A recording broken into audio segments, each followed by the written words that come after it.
se encuentra presente.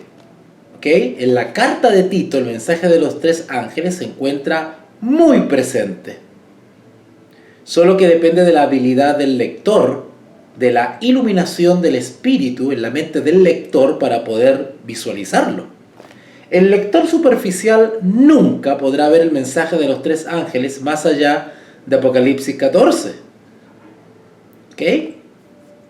Pero nosotros, como sabemos que el mensaje de los 3 ángeles es esencialmente la justificación por la fe, pues podemos verlo en toda la Biblia.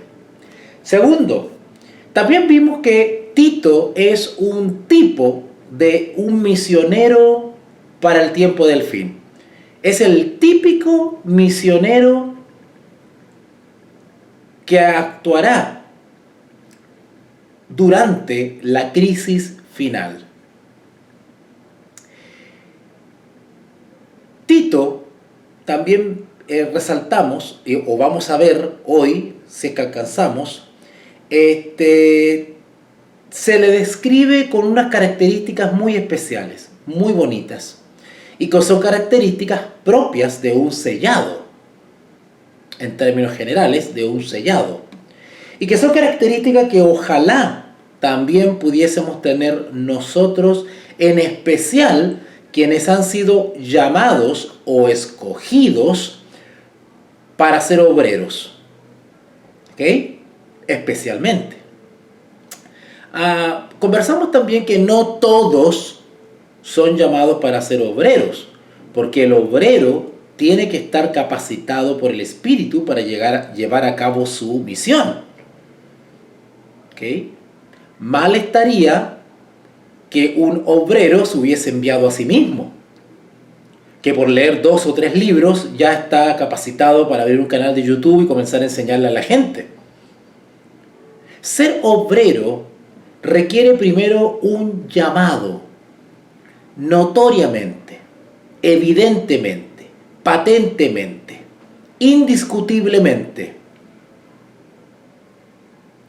Segundo, requiere de que ese llamado corresponda a la voluntad de Dios respecto a habilidades naturales o innatas que tenga el obrero. El obrero debe tener habilidades naturales, innatas, para ejercer el don que le sea dado por el Espíritu. Por ejemplo, alguien que de manera innata o natural, ¿no es cierto?, tiene una inclinación, una facilidad para la enseñanza, para explicar. Bueno, eso es algo muy profundo y muy serio. De todos los dones espirituales, el de la enseñanza es el más delicado. Porque de lo que enseñe el maestro depende la salud espiritual de los alumnos. Y el maestro no solamente tiene que tener la habilidad, la sabiduría para enseñar, sino que cuando se enseña, y eso es parte de la experiencia pedagógica, cuando se enseña, se entiende que el que enseña ha comprendido bien y maneja, domina, conoce toda la enseñanza, porque cuando uno enseña, se enfrenta a preguntas, se enfrenta a discusiones, se enfrenta a debates. Y uno tiene que dominar, y esa es una regla del pedagogo, tiene que dominar de tal manera el tema que pueda dar respuestas a todos y de manera satisfactoria.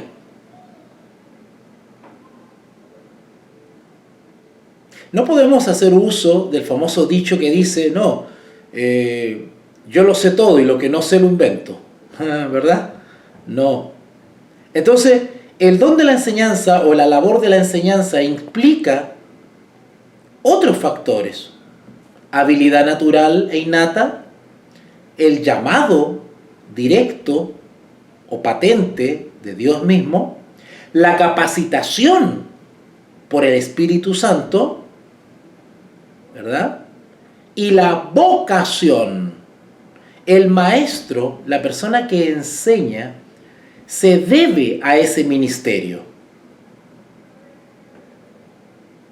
¿A qué se refiere, a qué me refiero cuando digo se debe? Bueno, veamos el ejemplo de Tito. Tito, al igual que Pablo, lo dejó todo por ejercer su ministerio. Esa es una característica de aquellos que realmente han sido llamados. Otra característica de aquellos que realmente han sido llamados es que lo que enseñan está en la sana doctrina. No hay controversias, no hay contradicciones. Lo que enseña está conforme a la palabra de Dios. El que enseña sabe extraer la esencia de la palabra de Dios. Sabe convencer, sabe persuadir. Cuando digo sabe, estoy hablando de un saber iluminado por el Espíritu Santo. La habilidad de enseñar no es de suya propia 100%. Hay una labor importantísima que cumple el Espíritu Santo, si no la mitad de la labor, ya que esta obra deriva de un esfuerzo conjunto entre la voluntad humana y la gracia divina. En eso consiste la experiencia, el conocimiento, la epignosis. Tito, capítulo 1, versículo 5.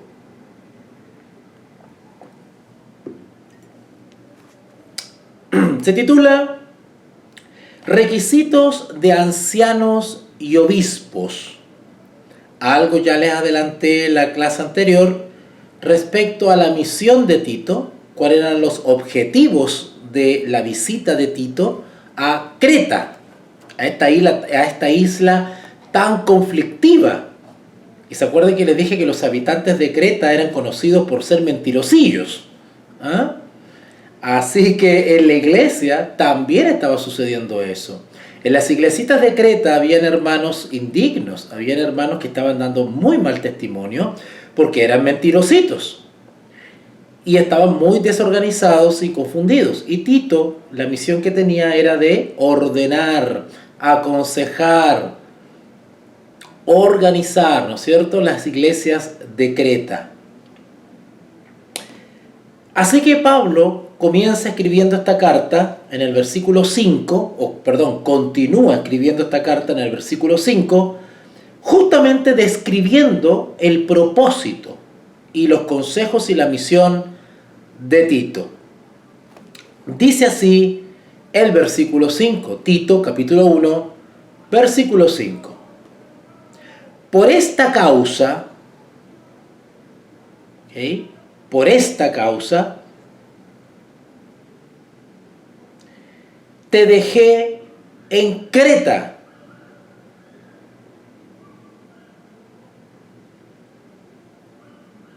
para que corrigieseis lo deficiente. Bueno, estos consejos solamente confirman lo que hasta ahora hemos estado analizando, que en Creta habían muchos problemas y que se necesitaba organización. Entre paréntesis, un dato histórico, aprendan, los que dicen que son historicistas, aprendan que cuando ustedes expliquen la Biblia, ustedes tienen que aportar a la enseñanza y a la cultura de los alumnos con datos históricos, ¿vale? Así que aprendan. Un dato histórico no menor es de que los habitantes de Creta se caracterizaban porque trabajaban como mercenarios.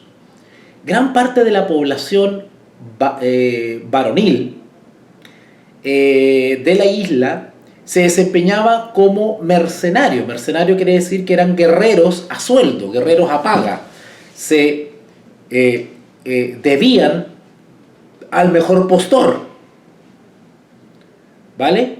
Eran muy dados al dinero, eran muy, podríamos decir hoy, interesados, muy materialistas, ¿no?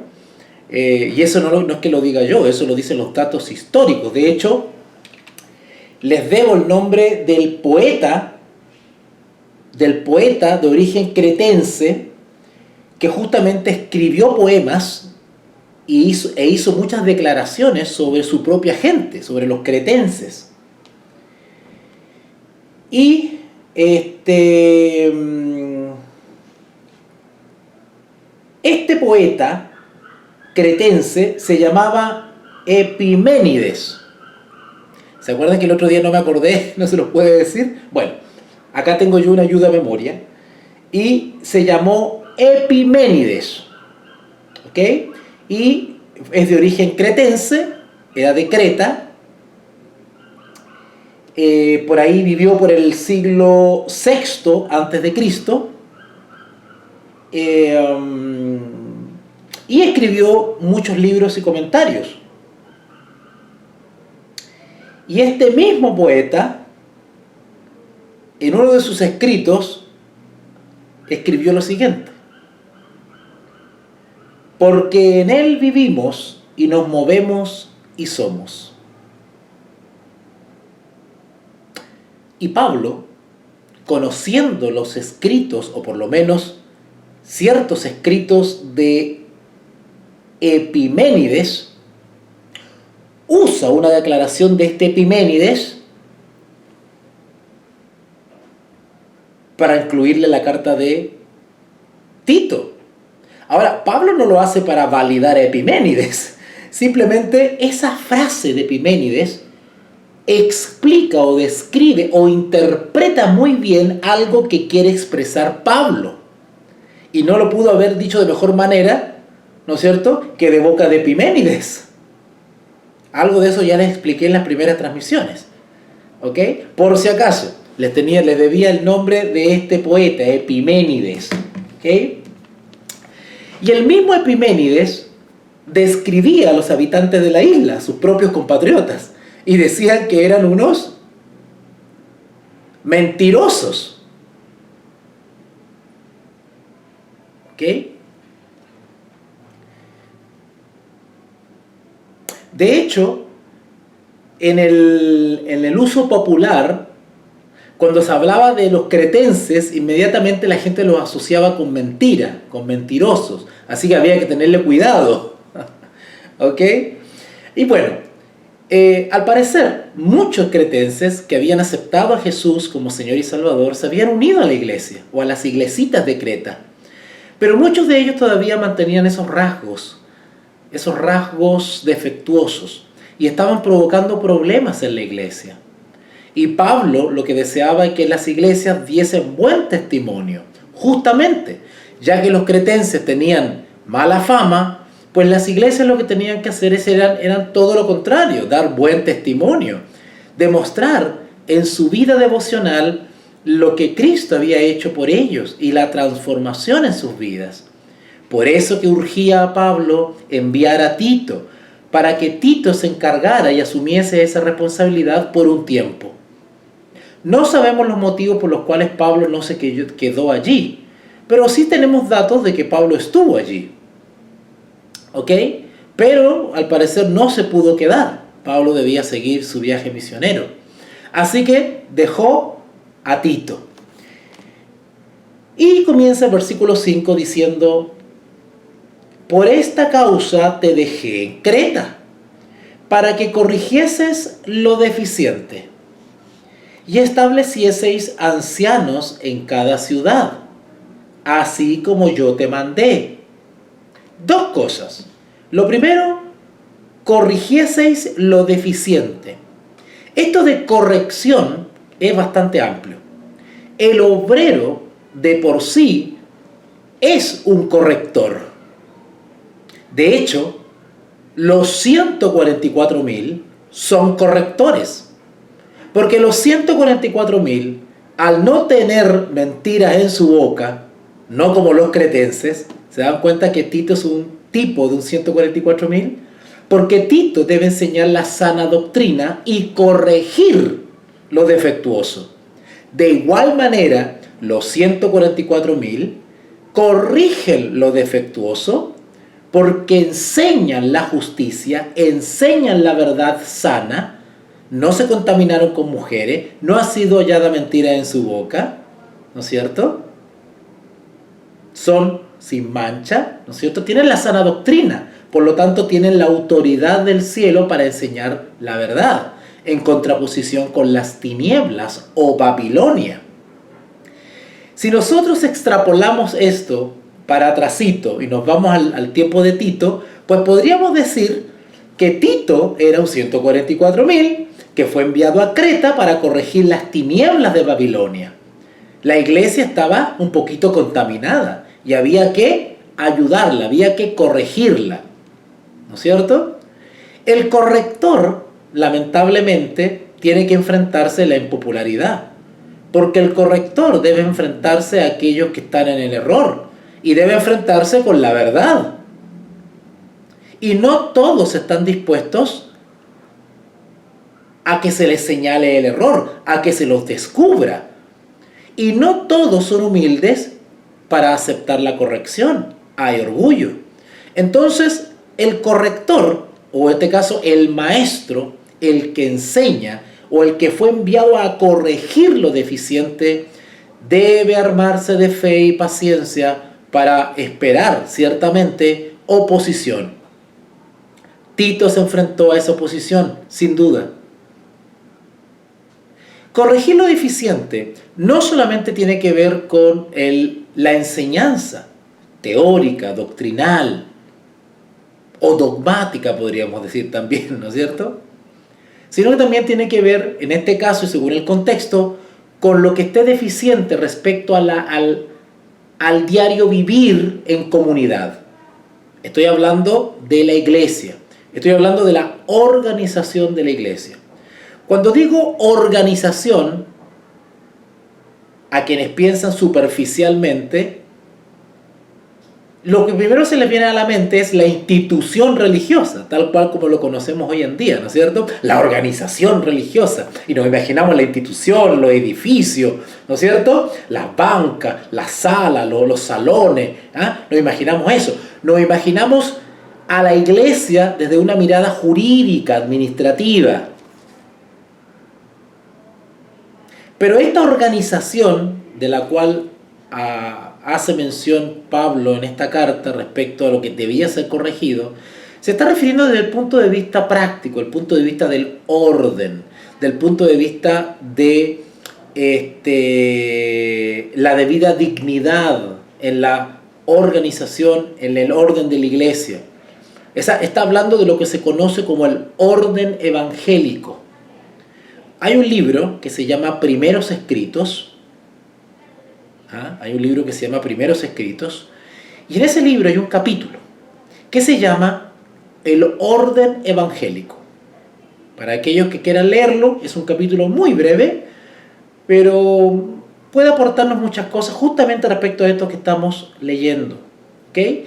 Pablo, al darle estos consejos a Tito, está apuntando al orden evangélico. No necesariamente tiene que ser un orden aprobado por el Estado, aprobado por la autoridad política, por la autoridad civil, no necesariamente. Pablo se está abocando al orden del punto de vista fraternal, del punto de vista de la comunión del cuerpo de Cristo, ¿ok? Del punto de vista de la dignidad que deben tener las iglesias. Orden, buen testimonio, ¿ok? En ese sentido, Tito fue enviado para que corrigiese lo deficiente. Segundo punto, y establecieseis ancianos en cada ciudad. Cuando dice cada ciudad, automáticamente nos está entregando un dato, que en varias ciudades de Creta habían iglesias. No sabemos el tamaño de las iglesias, ese dato no lo tenemos. Pero deducimos que eran iglesias pequeñitas, porque las iglesias se reunían en los hogares. ¿Okay? Eran hermanos que tenían ese espíritu ese don de la hospitalidad, ¿no es cierto? Del desprendimiento, ¿verdad? Que entendían que todo lo que tienen, todos los bienes materiales, el salario, el trabajo, la salud, las mesas, las sillas, las paredes, el techo del hogar, nada era de ellos. Simplemente nosotros, como hijos de Dios, somos administradores de esas cosas, que nada nos pertenece, que son elementos que nos ayudan a vivir en esta tierra, pero nosotros somos extranjeros en esta tierra. Por lo tanto, todo eso son medios para sobrevivir mientras estemos acá. Nada de eso nos llevaremos. no nos llevaremos nada al reino de los cielos. No, allá no habrán cuentas bancarias, tierras, casas, ¿verdad?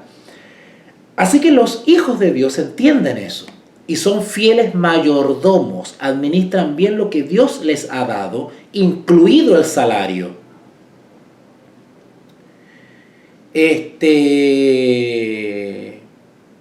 Así que los hermanitos de Creta facilitaban su hogar para recibir a los hermanos. Así eran las iglesias. Creta, y esto es otro dato histórico. Ahora, yo no estoy aquí contando la última guinda de la torta. Es cosa que ustedes entren a un comentario bíblico o vayan a un diccionario bíblico, ¿no es cierto? Ustedes se van a encontrar con estos datos sobre Creta, sobre los libros. O simplemente vayan a un libro de historia y vayan a investigar sobre la isla de Creta en la antigüedad. Y van a aprender muchas cositas, ¿ya? Recuerden que estamos en una guerra o en una batalla espiritual, pero también cultural. Y ahí están cojeando las sectas destructivas del sostén propio. Se abocan de manera mediocre a la batalla espiritual, pero abandonan la batalla cultural. Y es una contradicción, porque muchas de estas sectas se hacen llamar historicistas, pero no cultivan a sus oyentes con la historia. La historia es importantísima.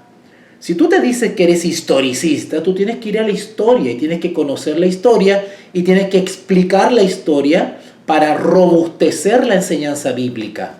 Dado que todo lo que sucedió en los relatos bíblicos, tanto Timoteo, Tito, Hechos de los Apóstoles, los Evangelios, Romanos, Hebreos, todas las cartas se escribieron en un contexto histórico. Y tenemos que conocer ese contexto histórico para darle un buen sustento a la enseñanza bíblica. Eso hace un buen maestro bíblico, ¿vale? El buen maestro bíblico es completo, ¿ok? Eso es ser historicista, ¿ok? Bueno, un datito es de que la isla de Creta se caracterizaba porque era muy potente en ciudades portuarias. Creta, al ser una isla en el Mediterráneo, pleno Mediterráneo, frente a Grecia, imagínense ustedes, en medio, o en este caso debajo del mar Egeo, que era el punto de encuentro entre Occidente y Oriente, era una isla muy estratégica. Así que entiendo a Pablo por qué dedicó tiempo a esta isla de Creta, porque era estratégicamente muy importante. De la isla podían salir misioneros para toda Europa, para toda Asia, incluso África. Y la isla de Creta tenía muchos puertos. Y eso significa, cuando hay puertos, significa que hay un gran tráfico comercial y cosmopolita también. Así que a Pablo le dio a Tito la labor de también establecer ancianos en cada ciudad, así como yo te mandé.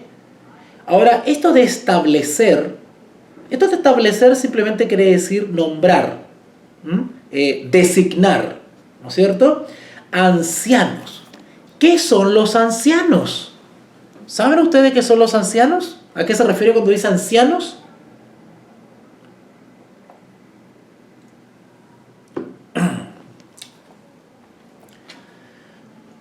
Bueno, lo común y corriente es que cuando leemos en la Biblia ancianos, al no tener conocimiento, no tener mucha experiencia en la escritura, pues lo primero que se nos ocurre es el cargo de anciano, ¿verdad? El cargo de anciano, ¿cierto? Quienes vienen de una tradición cristiana donde la manera de organizar la iglesia tiene que ver con nombramientos de ancianos, ¿no es cierto? ¿Se acuerdan ustedes de la reunión de ancianos? ¿Verdad? Claro, y nos imaginamos anciano el cargo, no necesariamente que sea un anciano de edad, biológicamente anciano, una persona mayor, entrada en años y en canas, ¿no es cierto? Pues bien, déjame decirle que según todos los comentadores bíblicos, y según lo que se puede extraer de los consejos en otros textos de Pablo, como por ejemplo en Timoteo capítulo 3, donde también se da consejo en el tema de la organización de la iglesia, pues la Biblia nos enseña de que cuando habla aquí de establecer ancianos, efectivamente está hablando de personas mayores.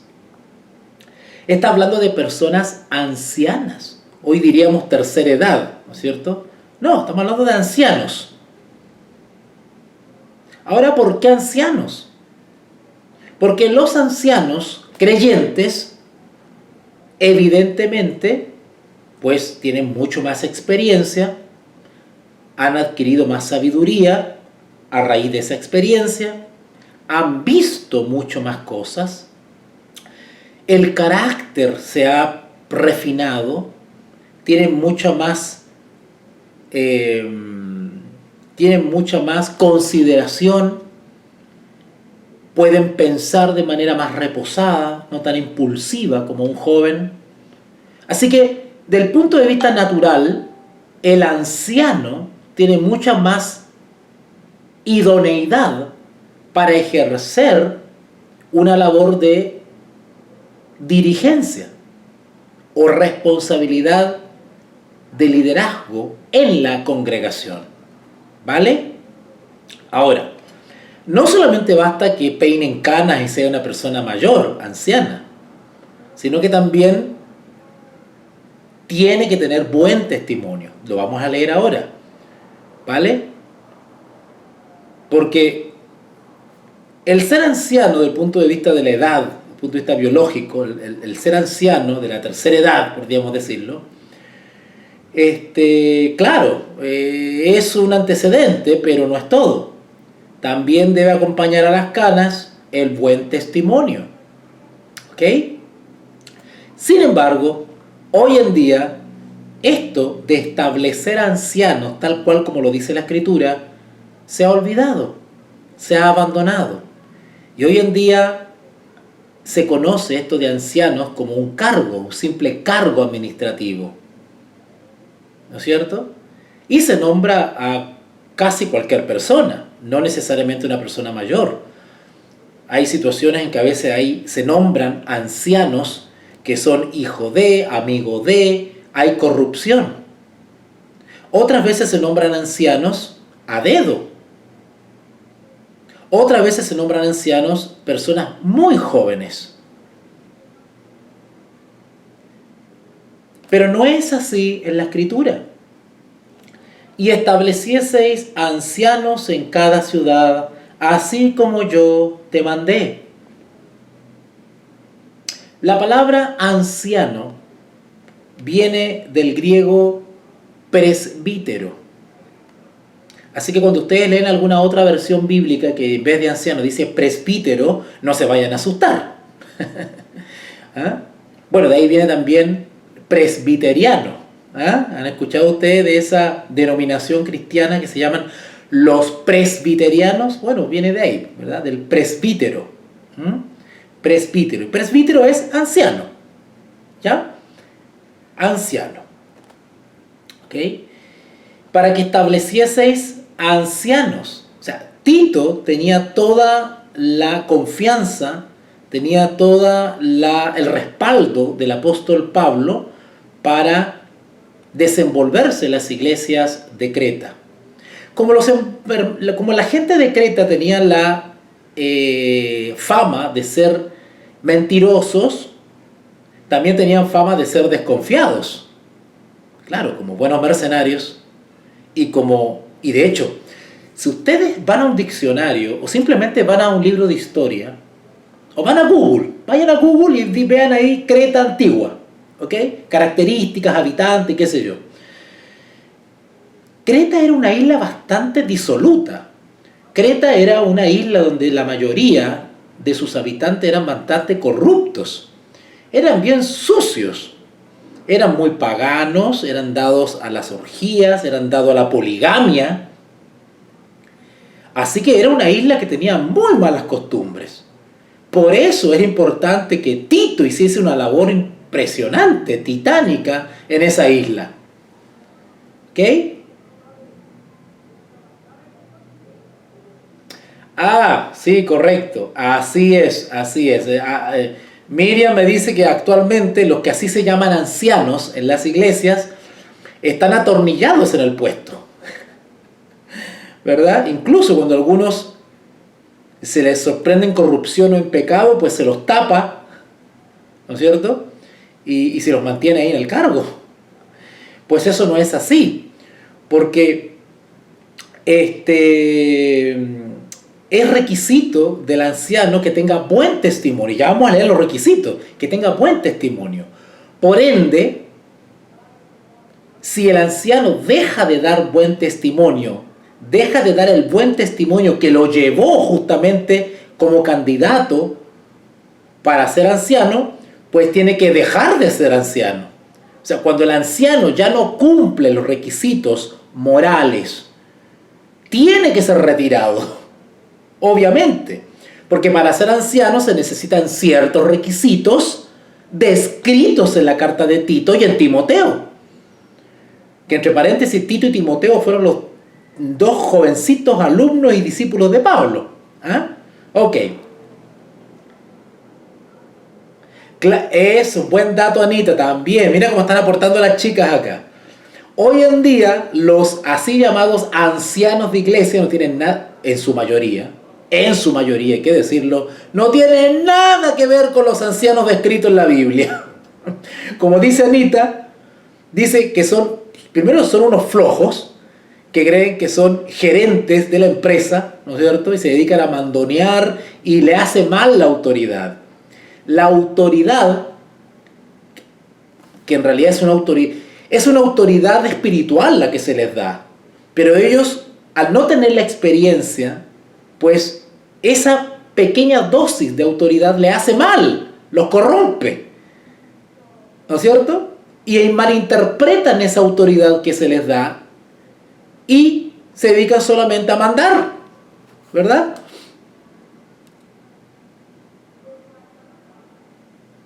Sí, claro, ¿no? Cuando se los pilla en corrupción se los tapa, se los defiende. En fin, ustedes saben cómo está la corrupción hoy en día. Pero para eso estamos hoy día acá, para aprender cómo es un verdadero anciano bíblicamente. Ahora, si nos encontramos actualmente con una persona que ha sido nombrada anciana y no cumple con los requisitos que vamos a leer ahora, no tiene autoridad para nosotros. No tiene autoridad espiritual para nosotros. ¿Ok? Por si acaso. Porque no tiene moral. ¿Ok? Bueno, sigamos leyendo. Versículo 6.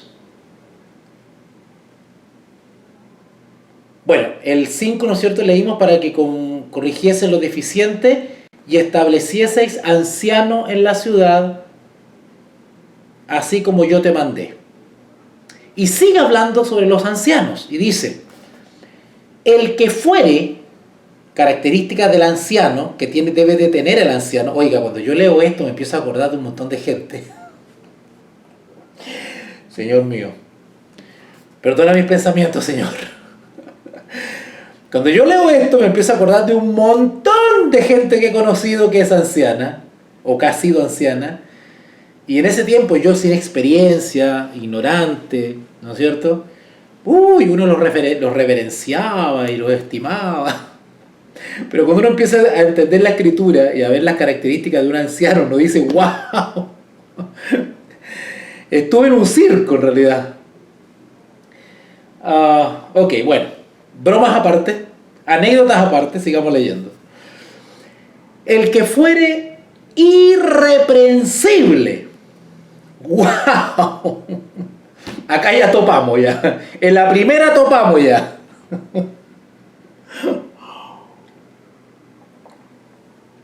¿Qué quiere decir irreprensible?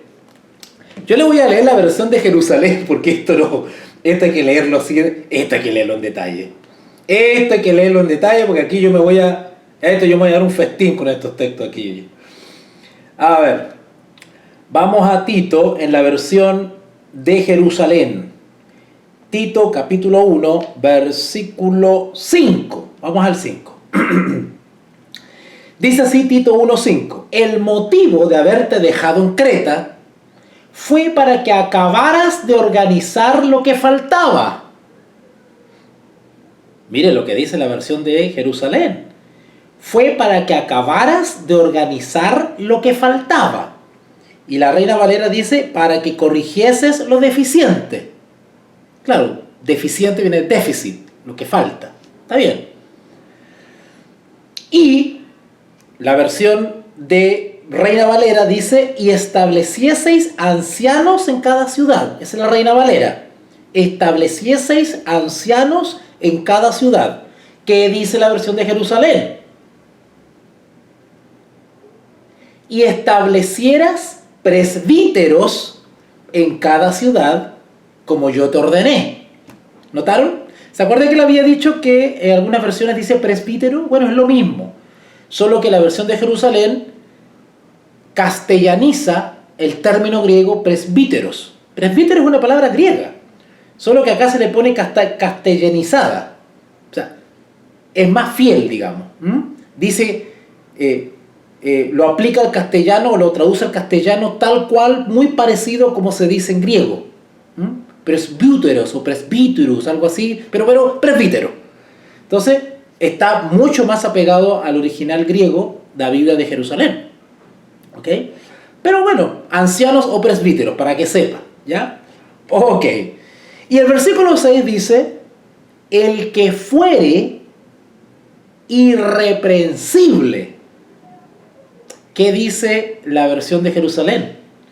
El candidato debe ser irreprochable.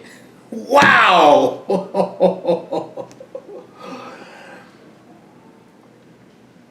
Por eso que se nombraban ancianos mayores de edad. Personas ancianas literales, viejitos, porque han vivido más, han visto más, han pasado las batallas de la fe, tienen la paciencia, la sabiduría, el amor, ¿no es cierto? Para poder tratar los conflictos y ayudar a resolver los conflictos en la iglesia. ¿Ok?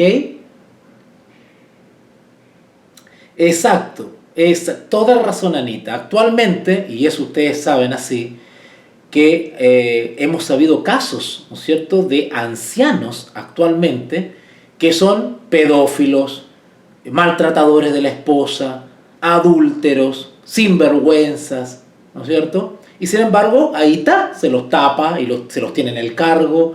Eso se llama corrupción, ¿vale? Y por lo tanto, desde el punto de vista espiritual, no tienen autoridad. ¿Ok? No tienen autoridad. ¿Ok? Bueno, sigamos leyendo la Reina Valera. Tito 1:6.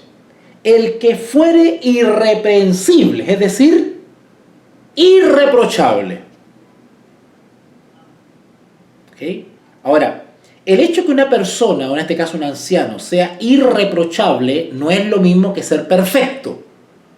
Por favor, que se entienda bien eso. ¿Ok? Irreprochable, guardando las proporciones humanas, por supuesto. Porque tanto el anciano como la última hermanita de la banca, todos estamos en un caminar cristiano. Así que es natural que, humanamente hablando, no seamos aún perfectos, porque todos estamos en la carrera de la perfección. Pero ¿a qué se refiere acá con que sea irreprochable? Irreprochable dentro de los márgenes, ¿no es cierto?, esperables, ¿no es cierto?, a los cuales debe aspirar a alguien que asume la responsabilidad del cuidado de la grey. ¿Vale? ¿En qué sentido?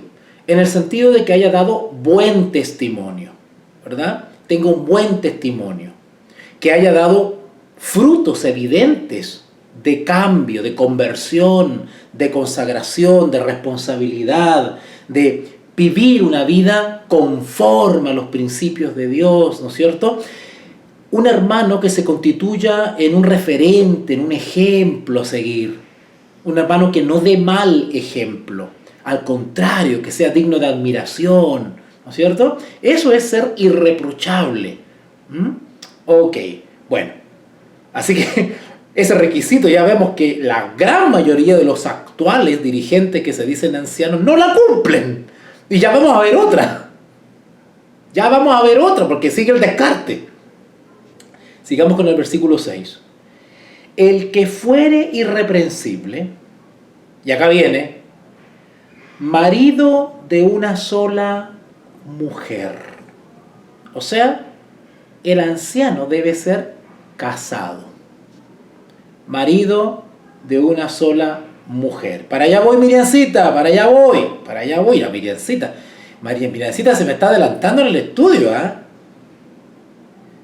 Ok. Bueno, pero para que sepas ya, para que no te quedes con las ganas. ¿Ok?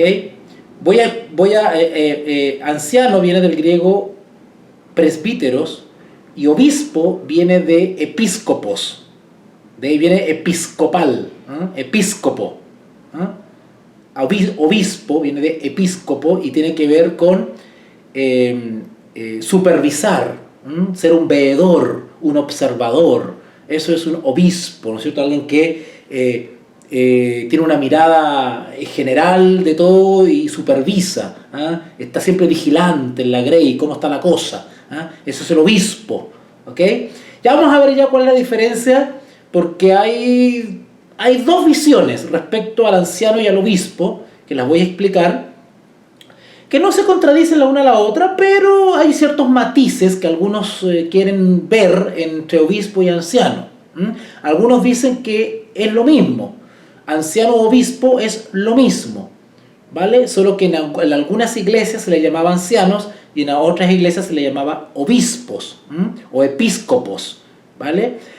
Por eso que algunos mediocres e ignorantes del sostén propio, cuando uno usa palabras originales, al ser ignorantes se asustan, dicen, ¡ay, babilónico! ¡Ay, babilónico! ¿No es cierto? Porque yo puedo decir episcopos, ¿no es cierto? El episcopado, y claro, en nuestra cultura la palabra episcopado, que viene de episcopos, obispo, le suena católico, ¿no es cierto? ¡Ay! Está hablando de episcopado, es católico, el hermano Walter es católico. Pero no entienden que uno está usando la palabra original. Por ejemplo, cuando uno solo usa la palabra liturgia. La palabra liturgia es una palabra griega. ¿Te das cuenta? Pero el que la escucha en nuestra cultura, claro, eso uno se imagina inmediatamente catolicismo, ¿no es cierto? La misa. Pero la palabra liturgia tiene que ver con... la liturgia es el conjunto de formas y ceremonias que constituyen el culto. Esa es la liturgia. Por lo tanto, si nosotros hablásemos de liturgia no estaría mal, eso no nos hace católicos, solo que estamos en una palabra original. ¿Se dan cuenta? ¿Ok? Es como si en vez de decir Espíritu Santo dijésemos Parácleto, ¿verdad? Parácleto, suena raro, ¿verdad? Parácleto, ¿qué es lo que es eso? Pero no, nosotros usamos Espíritu Santo, ¿no es cierto? Ok, usamos la palabra en español, ¿ok? O es como la secta destructiva Yahshua, que no tiene nada de malo decir Yahshua, yo quiero aclarar eso, porque el tema es de que las sectas destructivas que andan con esto del Yahshua, el tema no es que usen la palabra Yahshua o que nombren el nombre de Jesús en hebreo, ese no es el problema. Si el idioma hebreo no tiene la culpa. La culpa la tienen los fanáticos sectarios que hacen de eso una peculiaridad fanática. O sea, si tú no hablas en hebreo, estás en Babilonia. Eso se llama fanatismo, radicalismo religioso. Y eso es una especie de desajuste mental, ¿vale? Así que cuidado con eso. No tiene nada de malo que usemos las palabras originales, pero no las usamos porque no las conocemos.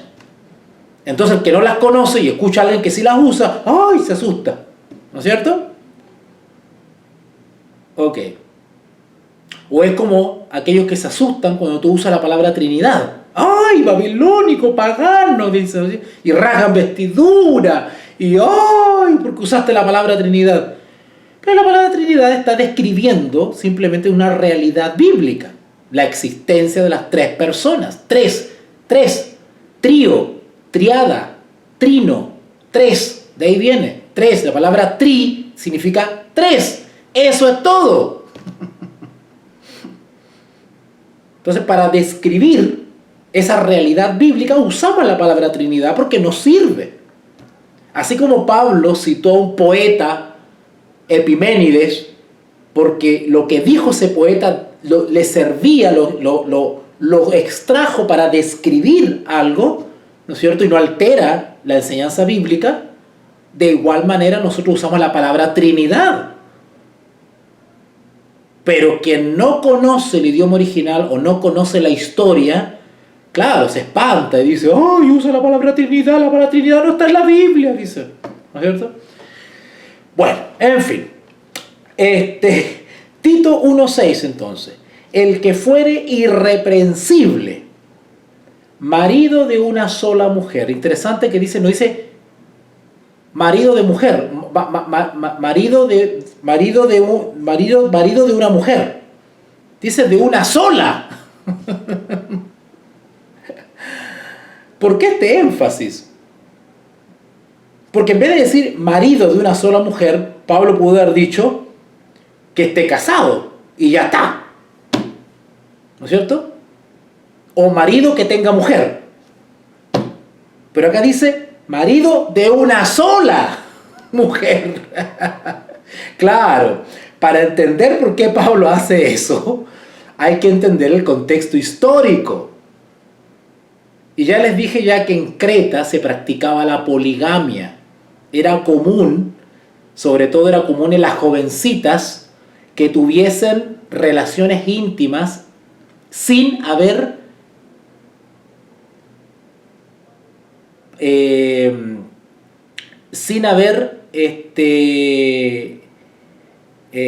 la palabra se me fue, sin haber pasado por una ceremonia formal, sin haber formalizado un matrimonio, sin haber participado de justa nupcia, como se decía en Roma, la justa nupcia, que era un derecho romano, la justa nupcia del ciudadano romano. ¿Okay? Entonces las jovencitas tenían ese estilo de vida, ¿no es cierto?, un poquito de libertinaje, ¿no es cierto? Entonces por eso Pablo dice marido de una sola mujer, ¿ok?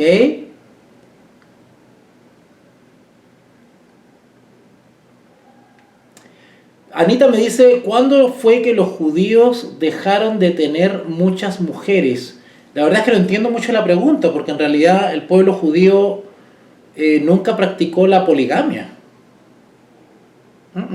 Porque el matrimonio monogámico, que no se debería decir monogámico, pero se dice para diferenciarlo del poligámico, ¿verdad? Pero el matrimonio monogámico está establecido en la creación. O sea, sí, la creación, ¿verdad? Así que el pueblo judío vino a aparecer mucho tiempo después de Abraham, ¿verdad? Siempre fue monogámico, ¿vale?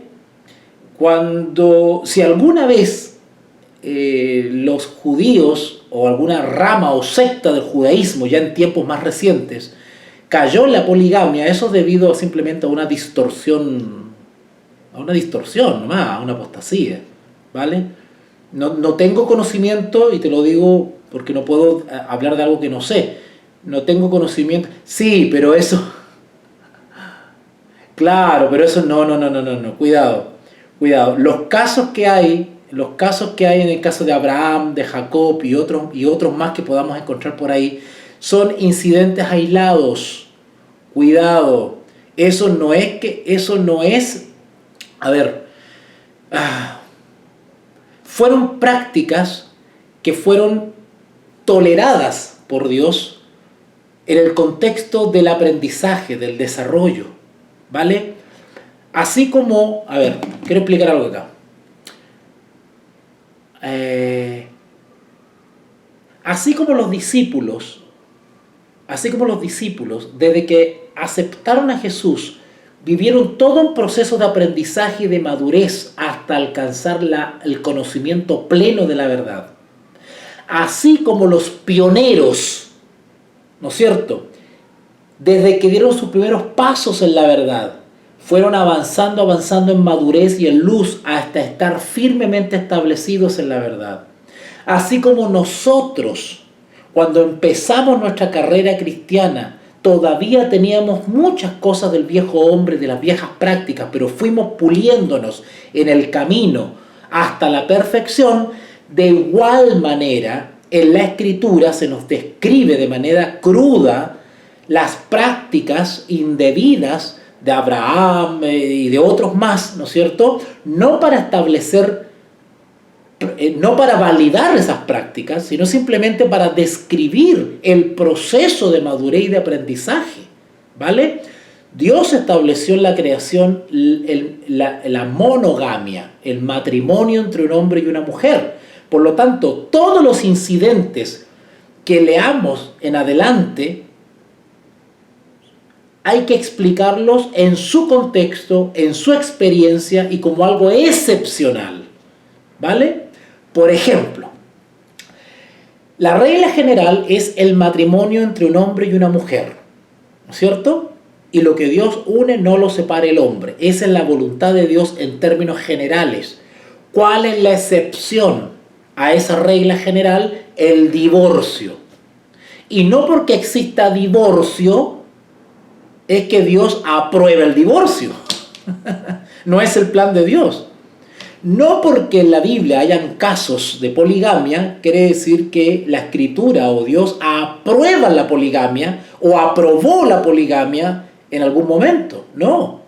Dios de alguna manera a veces, ¿no es cierto?, soporta ciertas situaciones, ¿no es cierto?, por la experiencia que se está viviendo. Pero eso no cambia su ley ni cambia sus principios, ¿ok? Sí, que hoy en día se practica la poligamia, pero nosotros sabemos que la poligamia, en el caso, por ejemplo, de algunas corrientes mormonas, por ejemplo, se practica, pero nosotros sabemos que eso es antibíblico. Eso no es el plan de Dios. La poligamia no es el plan de Dios.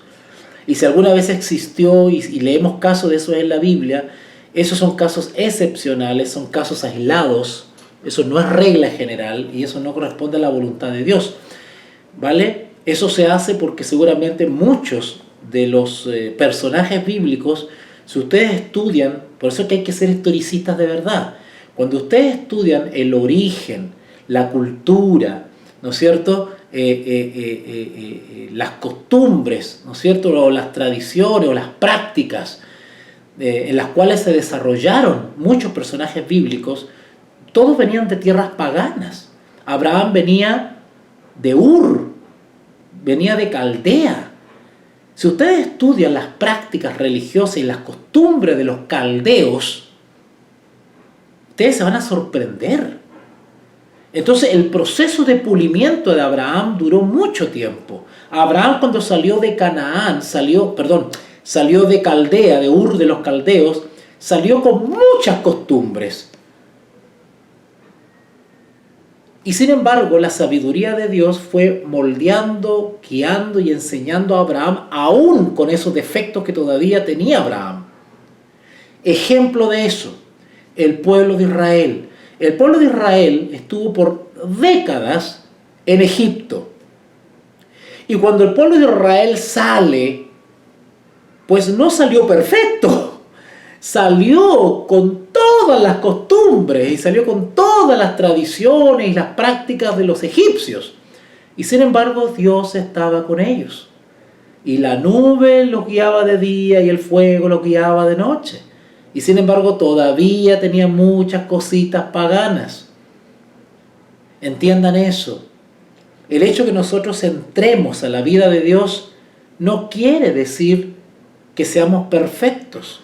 todavía arrastramos cosas, defectos de carácter, práctica, manera de ver la vida, criterios, todavía manejamos criterios y cosmovisiones todavía del viejo hombre y que tenemos que ir puliendo, ¿vale?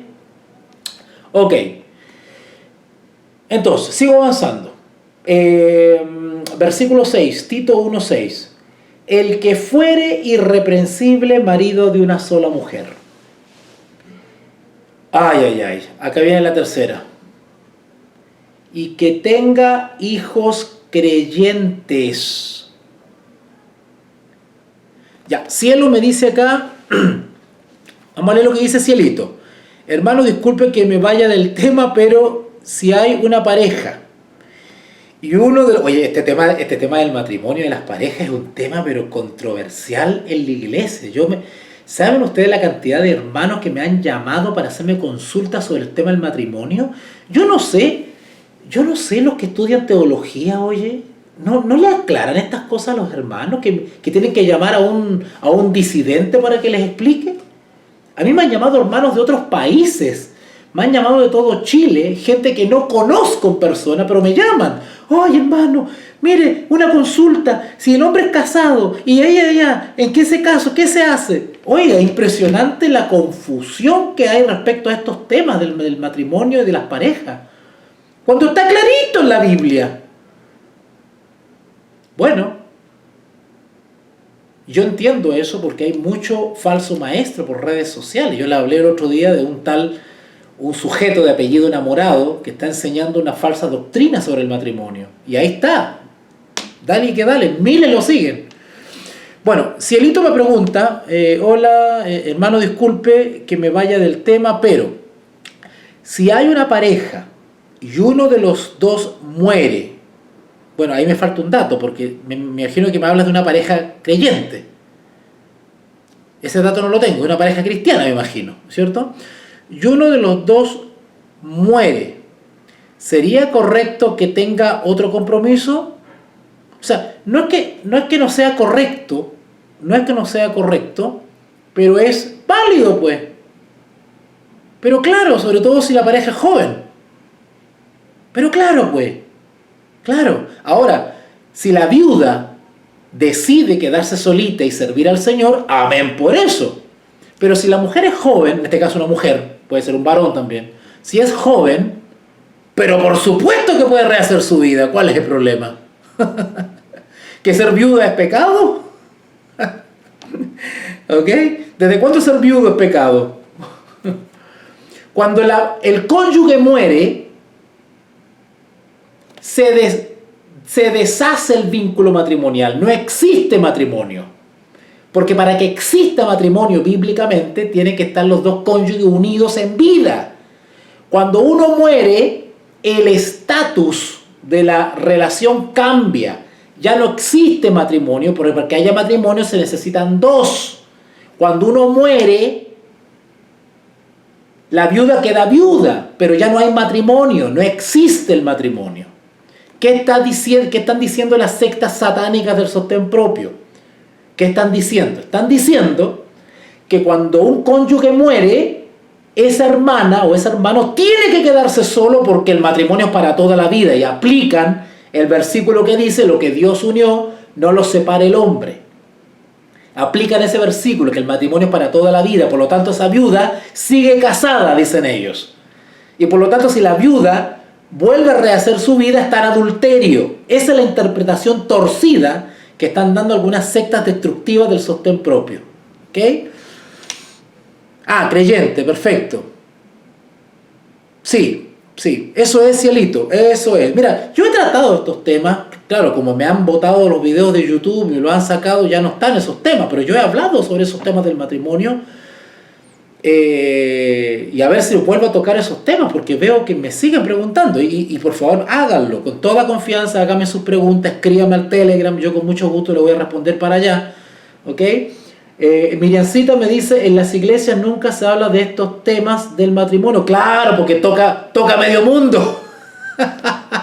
¿Por qué no se tocan estos temas desde el púlpito, así en detalle? Y que hermanos hagan preguntas y el que está arriba tenga los pantalones y las faldas bien amarradas para responder como corresponde. ¿Por qué no lo hacen? Porque del pastor para abajo son los sinvergüenza. Por eso no hablan esos temas.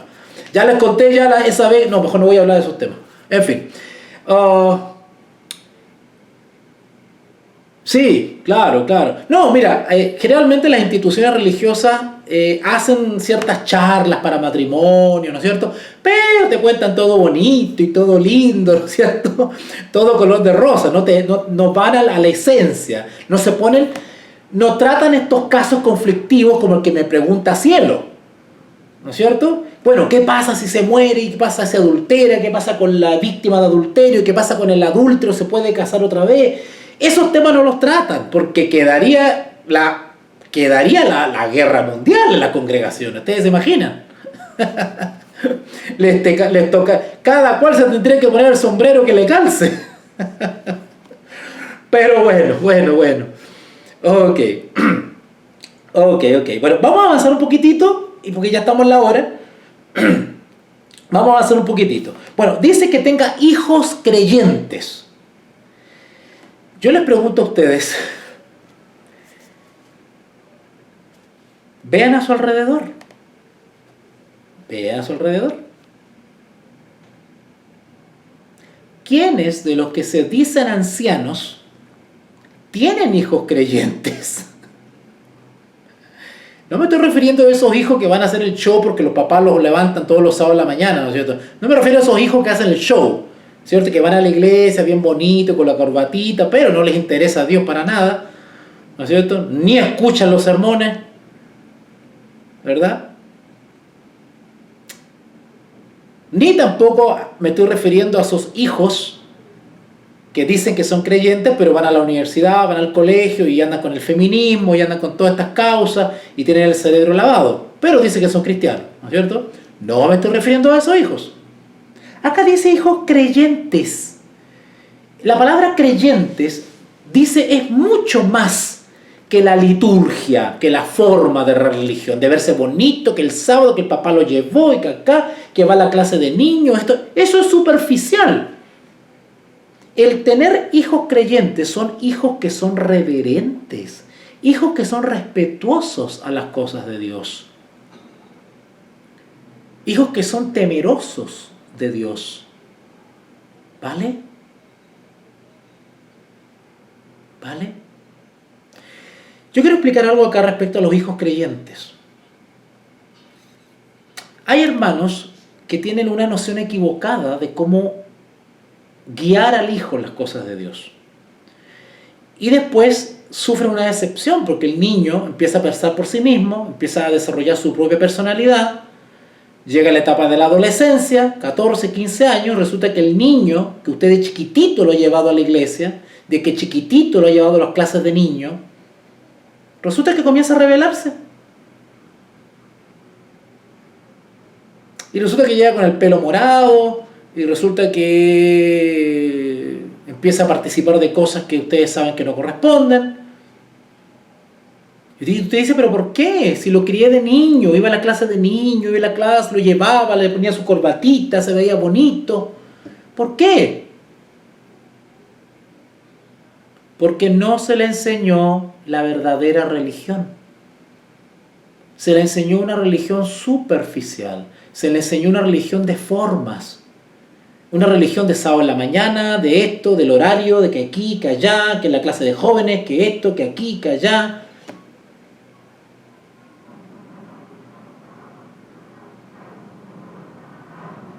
No se fue pedagógico. ¿Y eso por qué sucede? Porque los padres creyentes se sienten orgullosos porque llevan a sus hijos a las reuniones bien vestidos, bien bonitos, y con eso se creen, ¿no es cierto?, que tienen sus hijos creyentes. Pero en la casa le dan mal testimonio. Eso sucede.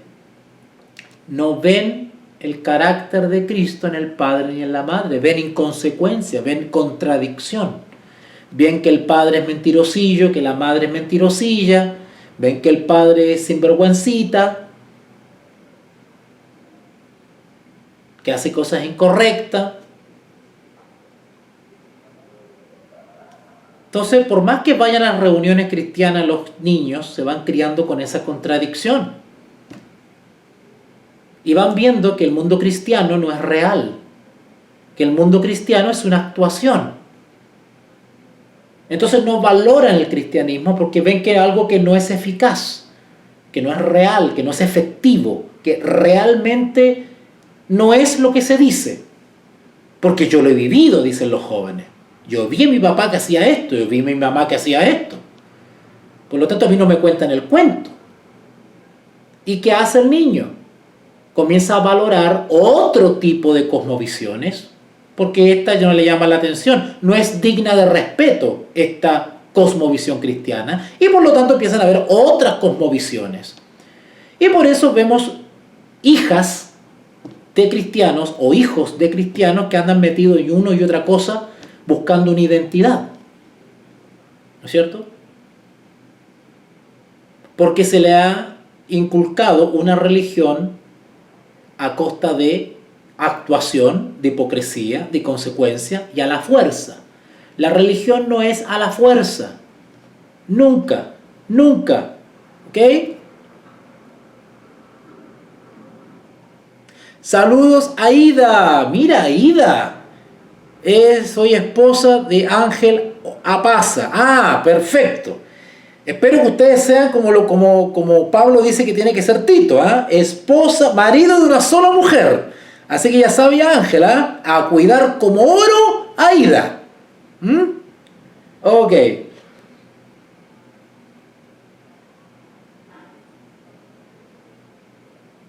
Así es, Anita me hace un comentario acá, ¿no es cierto? Sí, sí, eso pasa y es triste. A mí me han llamado hermanos y hermanas llorando, porque sus hijos a los 14, 15 años andan disfrazados de dibujo animado japonés, que qué sé yo, que a su hija le gustan las mujeres, que su hijo se pone la ropa de la mamá, ¿no es cierto?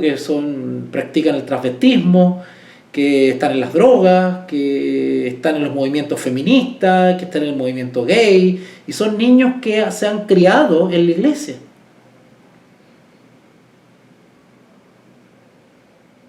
¿Se dan cuenta? O sea, por eso que en mi blog Voz Pensante a veces soy muy crítico con la iglesia, soy muy crítico con la fe cristiana, soy muy crítico, porque los cristianos le están haciendo, los que se dicen cristianos, le están haciendo un daño al cristianismo tremendo.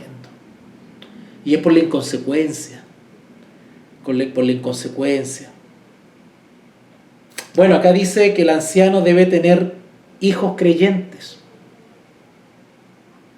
Cuando hablamos de creyente estamos hablando de alguien que cree. Ahí viene creyente, que cree.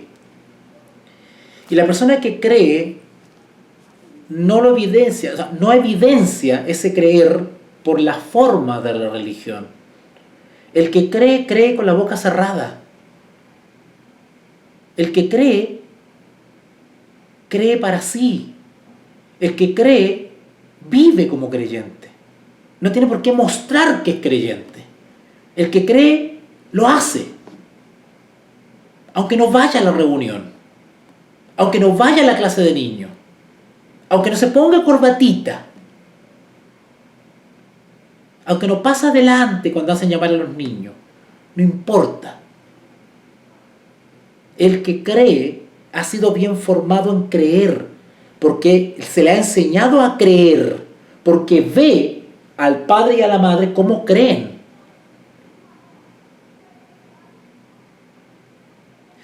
El niño, para que no se aleje de la fe, cuando es adolescente, tiene que ver piedad en sus papás, tiene que ver consecuencia, tiene que ver contención, apoyo, consejo, tiene que ver nobleza, tiene que ver algo que a ese niño lo marque, lo impresione. Los padres deben ser sujetos de admiración del hijo.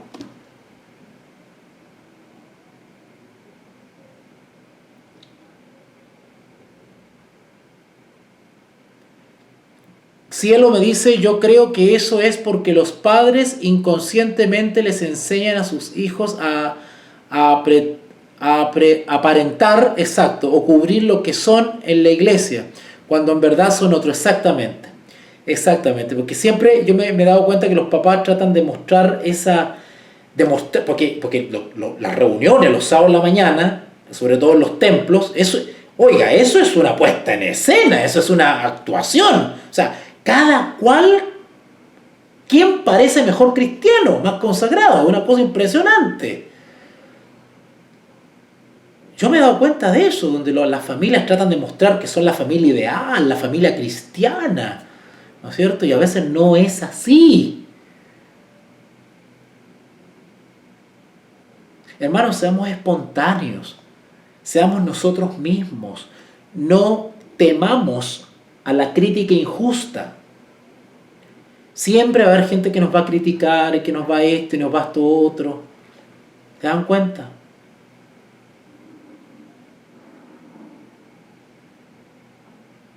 Exacto, los hijos son reflejo de los padres, exactamente, exactamente, exactamente. ¿Y sabes por qué les digo esto? Que la forma de la religión o el aparentar pasa a segundo plano. Porque sobre todo para aquellos que somos papás solteros, aquellos que somos papás y vivimos bajo una situación anómala, ¿no es cierto? Donde lo que tenemos que hacer es visitar a nuestros hijos, tenemos un régimen de visitas, ¿no es cierto? Y mantenemos una relación, ¿no es cierto? No diaria con nuestros hijos. Nosotros tenemos que entregar lo esencial a los niños. Ya pasa a segundo plano el que el niño vaya o no vaya a la reunión, que vaya o no vaya así, que se vista así, que aquí, que allá. Ya eso pasa a segundo plano. Acá lo que importa es entregarle los consejos necesarios.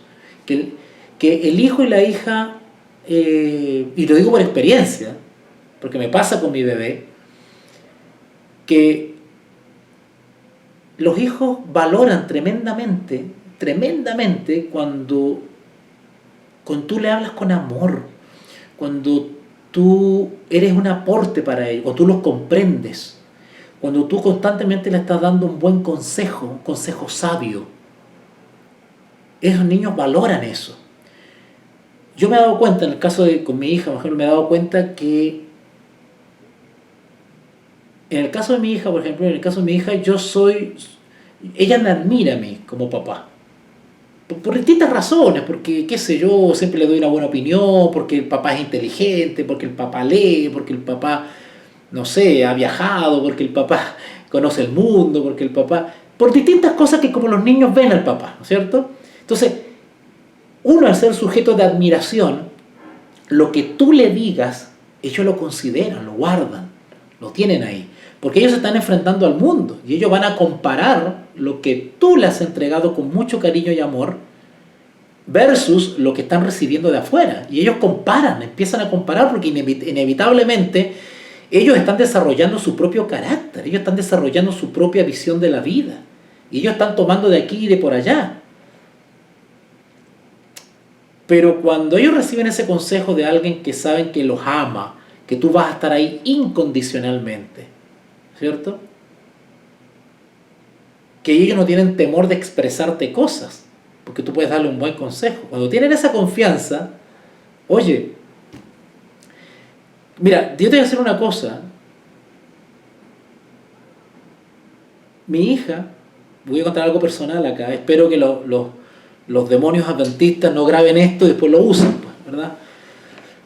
¿Sabe usted que mi hija no es de las niñas que ha tenido la oportunidad de ir a reuniones religiosas, de ir a clases bíblicas? Bueno, ha ido alguna vez, pero no es de esos hijos de creyentes como típicos, ¿no es cierto? Que lo visten bonito todos los sábados y está en la clase de niños y no sé qué, y que la tía y que el paseo y la toalla. No es de esos niños. Sin embargo, tanto de papi como de mami ha recibido esa reverencia, ese respeto por las cosas de Dios. A lo mejor mi hija no puede citar un versículo bíblico de memoria, quizás. Y muchos hijos están así, no se saben la Biblia. Hay muchos hijos que no saben un himno, cantar un himno. Bueno, ya está. Pero ¿qué se les entrega? Se les entrega el temor a Dios. ¿Y saben cuándo me doy cuenta yo de eso? Cuando ocurre algo grave en la familia, mi hija me llama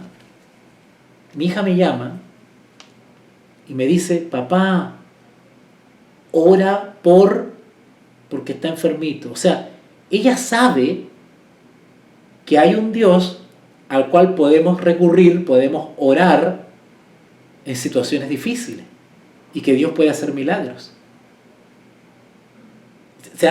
No sé si me estoy explicando. O sea, no es la típica niñita que va siempre a las reuniones religiosas y todo lo que le he contado, pero como papá tú les inyectas, tú les enseñas, tú les inculcas que siempre tenga presente al Señor, a Dios, siempre. Ese es un principio. El temor a Dios es un principio. A ella no se le ha entregado la forma de la religión, la práctica de la religión como tal, pero sí el temor a Dios. Entonces, de manera espontánea, ella, cuando está en un apuro, me dice, papá, ora por mí. ¿Se dan cuenta? ¿Se dan cuenta?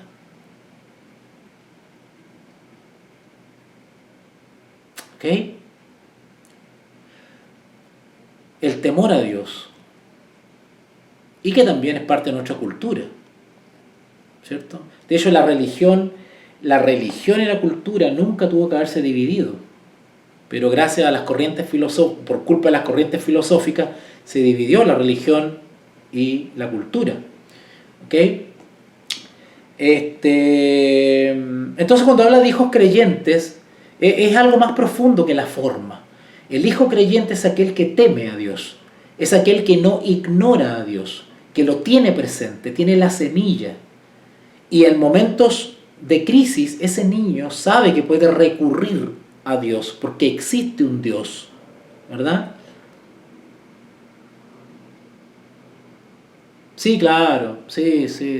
Nosotros sabemos eso por experiencia, que los jóvenes de la iglesia, no todos por supuesto, pero la gran mayoría son todos jóvenes impíos, mundanos nomás, y que estaban ahí en la iglesia por cumplir, por los papás, porque la pasan bien, porque qué sé yo, pero esos chicos muchos están en otra, es cosa de ver sus redes sociales nomás, y uno se da cuenta que están en otra cosa, ¿cierto? Inculquemos valores, chicos, inculquemos valores, no formas de la religión, inculquemos valores. Por ejemplo, le voy a dar un ejemplo y con esto ya termino. Cuando ustedes vayan con sus hijos por la calle o por cualquier lugar, ¿no es cierto?, aprovechan de sacar lecciones de lo que ven alrededor. Hagan reflexionar a los niños. Incúlquenle valores. Valores cristianos, que no necesariamente tienen que decirle que son cristianos. Incúlquenle valores bíblicos, sin necesidad de que ellos sepan que ustedes le están inculcando una religión, una creencia. Incúlquenle valores bíblicos. Por ejemplo, si voy con mi hijo y me encuentro una billetera, ¿no es cierto? Bueno, hacer una reflexión y decir, hagamos todo lo posible por entregar esto, porque no es nuestro, ¿no es cierto? Eso es entregar valores, ¿verdad? Cuando vamos con nuestros hijos y estemos en presencia de otros jóvenes que están haciendo cosas malas, hagamos que nuestro hijo mire eso y hagamos una reflexión. Mira cómo actúan esos niños. ¿Te das cuenta? Esos niños aquí, acá. Hagamos una reflexión con los niños.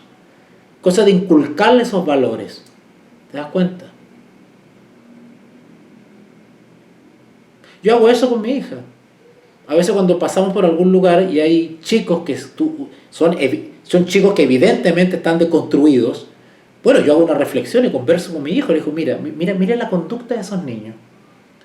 ¿Por qué crees tú que se comportan de esa manera? ¿Por qué crees tú que se visten de esa manera? Hay un trasfondo atrás. Hay problemas de afectividad, problemas de relaciones con los padres, muchos de ellos no han sido comprendidos. Y bueno, y buscan ese tipo de cosas. Entonces, al niño tú lo vas a reflexionar. lo haces pensar maduramente, ¿verdad?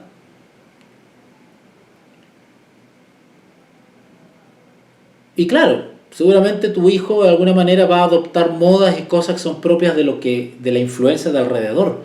Pero fíjate que van a ser pasajeras, porque lo has enseñado a pensar maduramente. Claro, se va a poner el pelo rojo porque, bueno, está de moda ponerse un mechón rojo, ya está.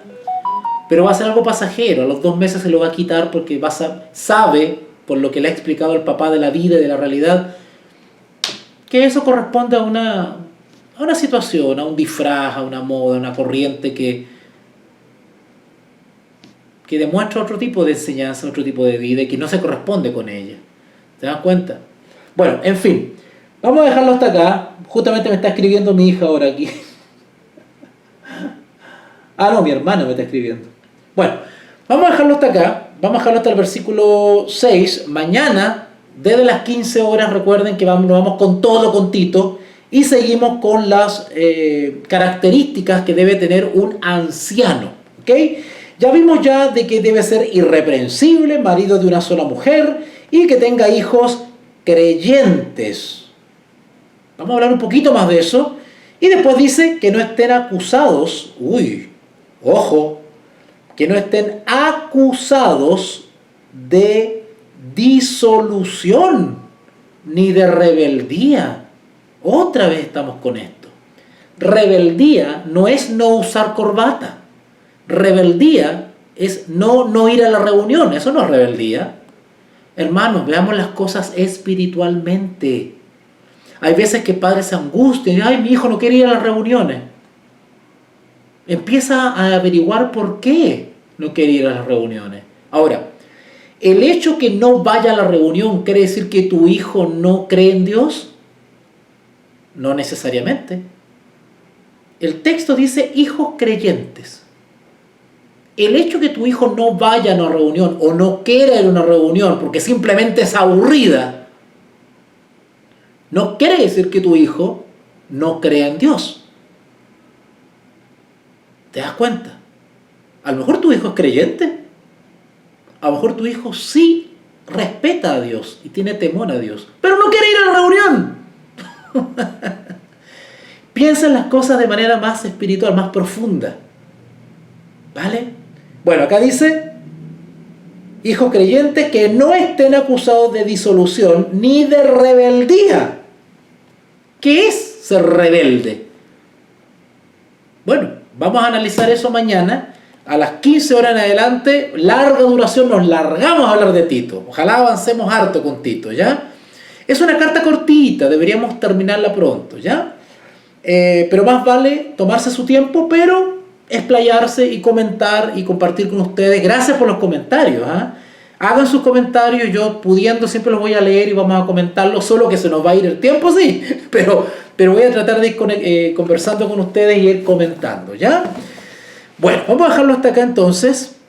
Gracias Miriancita, Cielo, Aida, todos por sus comentarios, ¿eh? Saludos a Mónica, que no la saludé, Lidia también, Dios te bendiga, ¿ok? El temor a Jehová es el principio de la sabiduría y la inteligencia es apartarse del mal. Exactamente. Exactamente, Anita, porque hay hijos que en realidad no son rebeldes. Hay hijos que realmente, por ejemplo, no les llama la atención las drogas, son maduros para pensar, saben que hay chicos que son mala influencia, hay chicos que piensan bien, pero no quieren ir a las reuniones de la iglesia. ¿Por qué? Eso no quiere decir que no son creyentes, ni teman a Dios. Cuidado, ¿ok? Ya, vamos a dejarlo hasta aquí entonces. Vamos a dejarlo hasta acá, ¿ya? Oremos. Bendito Dios y Padre, gracias en esta noche maravillosa porque nos has permitido reunirnos en este día para estudiar tu palabra, comentarla, conversar. Gracias por las opiniones, gracias Señor por las dudas resueltas, gracias por las respuestas dadas, gracias por las preguntas hechas. Gracias Padre porque tu Espíritu Santo nos inquieta, nos amplía el entendimiento. Permite Señor que podamos profundizar en esta carta de Tito y explayarnos un poquito más para aprender y saber exactamente a qué se refiere el apóstol Pablo cuando da esos consejos a Tito. Te ruego por aquellos que somos padres, aquellos que tienen hijos. Danos la sabiduría, danos la paciencia para poder aconsejar, guiar y orientar a nuestros hijos. Ayúdanos a expresarle todo el cariño y todo el amor, a no imponer la religión, sino que ésta simplemente fluya como una buena experiencia, como una grata experiencia de amor hacia ellos. Que ellos tengan un recuerdo maravilloso de lo que significa tener padres creyentes, que han recibido consejos de los padres conforme a la palabra de Dios. Gracias, Señor, por nuestros hijos. Ayúdalos, fortalécelos y guíalos, guárdalos contra todo mal y danos la inteligencia para poder guiarlos. Te lo pedimos y rogamos en el nombre de Jesús. Amén y amén. Bueno, amigos, gracias, cielo, gracias, Ida. Oye, saludo a Ángela.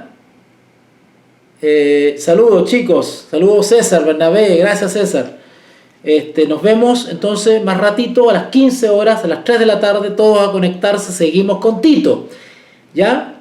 Y gracias por aquellos que me están apoyando económicamente. Gracias a Dios este mes pude pagar el alquiler, se los agradezco mucho. Ahora me falta el internet, espero que este fin de semana no me corten internet porque no lo he pagado todavía. Así que les agradezco mucho a aquellos que me están apoyando mes a mes con su granito de arena, porque hacen posible que yo pueda desarrollar mi trabajo de enseñanza. Su donación es mi salario. Así que muchas gracias por eso. Que Dios les bendiga grandemente. Un abracito para todos.